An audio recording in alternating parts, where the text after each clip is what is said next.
Good day. Welcome to another episode or podcast with Mentanimals. Today we're going to look at burnout. Burnout is almost like an epidemic this time of the year. And I think it's important that people distinguish between stress and burnout. What is burnout? Burnout is a state of extreme exhaustion, mental, physically, and emotionally. So we can compare burnout and stress with this metaphor. Stress is like running a sprint, but burnout is like running a marathon with no finish line. It is important to distinguish between depression and burnout. Depression is a mental health disorder that has 9 criteria and 5 needs to be met. Similar to burnout, there are 3 main things that we need to take into consideration. However, when we look at the 2 of them, a main distinguishing factor between the 2 is burnout does not affect one's self-esteem necessarily. However, with depression, it can. Another difference between depression and burnout is that a person that has burnout and they get a week off, all the work are taken care of, and they go to Greece for relaxation. That then they can recharge. However, depression, we can give the same vacation or anything, and that won't affect the depressed person. They won't get excited about anything. Remember that burnout feels like laziness. So it is also important to distinguish between burnout and depression in this manner. If you have burnout, you can think of nice things to do, but you just don't have the energy to get up and do that. Whereas with depression, you don't even feel that it would be nice to do something. There's just a loss of overall pleasure. How do you know you've got burnout? First, emotional exhaustion. Literally, you do not have energy mentally, physically, psychologically. You struggle to get out of bed, to be motivated, and to go for the day. The second one we need to look at is depersonalization and cynicism, where we are depersonalized in the sense of it doesn't feel that we are we. We are disconnected with reality, derealization, and cynicism, where our views become shorter and shorter and shorter towards people. The third one is personal ineffectiveness, where you can do your job, but you do not get any reward out of it. Personal ineffectiveness is a prolonged idea that we decline in functioning when we look at our effectiveness at work, home, wherever. Burnout can have many causes. You get compassion fatigue, where taking care of someone, or we are in careers where you help people, where your petrol tank with compassion just runs empty. The other main cause of burnout can be a work situation with too much workload, too little people to do the work, putting in extra hours, and where your life eventually falls out of balance. In other words, you neglect yourself and your self-care, which we will get to later on. But it is important to also remember that burnout can also happen in children. Children who are pushed to perform very well in sport or music, they also experience burnout. And then I always say there must be an equal flow of energy. So what you put in at work or in with sport, there must be an equal flow of energy coming back in terms of acknowledgement, praise, or then money-wise. So if you work long hours, but nobody acknowledges, or if your salary stays the same, that can also lead to burnout. What to do with burnout? There's numerous things to consider. One of them, taking time out. We need to take a rest. We won't recharge in a month or a week or a day, but the longer you're exposed to this exhaustion, the longer it will take to heal. Este, what would you say are symptoms related to burnout and how we can effectively decrease burnout? I think the biggest symptom is that people feel lazy and they get negative about themselves for not doing things and performing the way they used to. So rest, stop, reset. That's the most important. They actually say that you need a 3-month sabbatical to recover from burnout, but for most of us, that is not possible.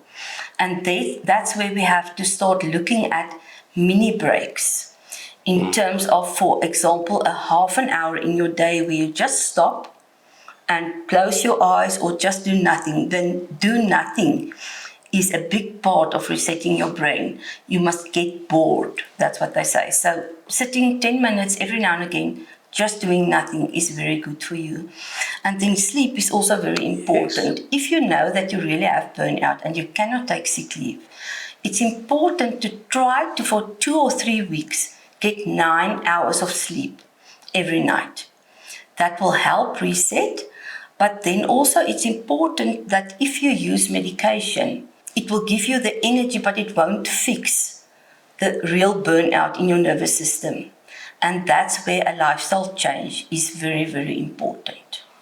When we look at medication, it can be an antidepressant, an anti-anxiety medication. Even when we are extremely burnt out, we are so tired, but we just can't fall asleep. So a sleeping tablet might even be helpful for that first 10 days to just get your circadian rhythm back in place, that you can get into a routine. So time management, sleeping patterns, healthy eating, all of those just contribute to work against burnout. I always tell my patients to literally go back to the basics, because when you come to a psychologist with burnout, you don't have the energy to do a list of things that they give you to do. So we take very small steps with burnout and we go back to the basics. See that you get enough hours of sleep. Drink enough water. Eat 3 times a day. Try to get 10 minutes of sunshine. Be outside, be in nature. Nature heals burnout a day. And then also, you don't just have to work on the burnout. If you compare it to a scale and there was too much work, too much stress on this side, your scale looks like this. So, sleep and rest alone won't fix the burnout. You need to do more of what makes your soul sing. So you need to start doing nice things and put it on this side of the scale. So doing more things that you used to like, creative things, even things that you did as a child, can fill this bucket until you get balance again. In your normal life, in the time that burnout builds up, you give energy to the outside world, to work, to children, to people you take care of. So there's an outflow of energy. So when you have burnout, the first thing you must do is to stop that outflow for a while and focus inward. So everything you would have done for someone else who were in a bad mental state, you must start doing for yourself. It feels selfish, other people feel guilty, but it's almost like a prescription from a doctor to say, just for 3 months, say no to all the committees you are on, to helping other people. You are ill. So for 3 months, just focus on yourself. And a big part of self-care is boundaries. Saying no. Saying, next year I will be able to help you again, but unfortunately not now.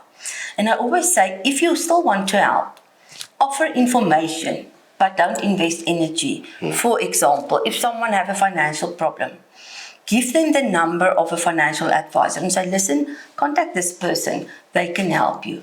I'll be there for you again next year. So literally stop the outflow of energy. But then it is also important to remember that social interaction, good social interaction, friends who invest in you, not friends who just take, is important for burnout to heal. So the natural tendency with burnout is to lie in your bed, just isolate yourself from the world. It's important to have 1 or 2 good social interactions with people that can fill your tank again every week. If drinking tea in the garden makes you happy for 10 minutes, drink 10 cups of tea a day. So recharge yourself with things that you really enjoy. This energy inflow output thing is very important. Slowly we can work against the exhaustion with mindfulness, meditation, gratitude, everything to just get back to the core who you are. It's also important to remember that during burnout, you lose your identity. And the reason for this is because you've built your whole identity on your career or on your role as caregiver or as mother. So when burnout starts to get better, see someone professional to help you create a new identity for you, where there's more balance. You are not just a psychologist or a teacher. You are also a runner, an artist, a friend. So life is not just about the 8 to 5 job that you're doing. There's a whole life for holidays, weekends, and after work where you can create a new identity. Because as long as your career is your only identity, you will invest everything in your career. And that's where burnout starts. Burnout is not for lazy or weak people. It's normally the competent people that put in so much effort that they are becoming exhausted on every domain in life. We've only touched on burnout, and there's a lot more information, and I know that you have a lot of questions. Please send us emails with your questions to mentanimals@gmail.com, and we can answer it in some of our next podcasts. You're more than welcome to like and subscribe to our YouTube channel @Mentanimals. If you know about a friend or anyone who suffered from burnout, please send this video to them. In the previous podcast, we mentioned that we're going to speak about narcissistic personality disorder. However, it's such a huge, big topic that we will keep it for next year. Until next month, take care of yourself and rest a lot. And drink tea in the garden. Bye. Bye-bye.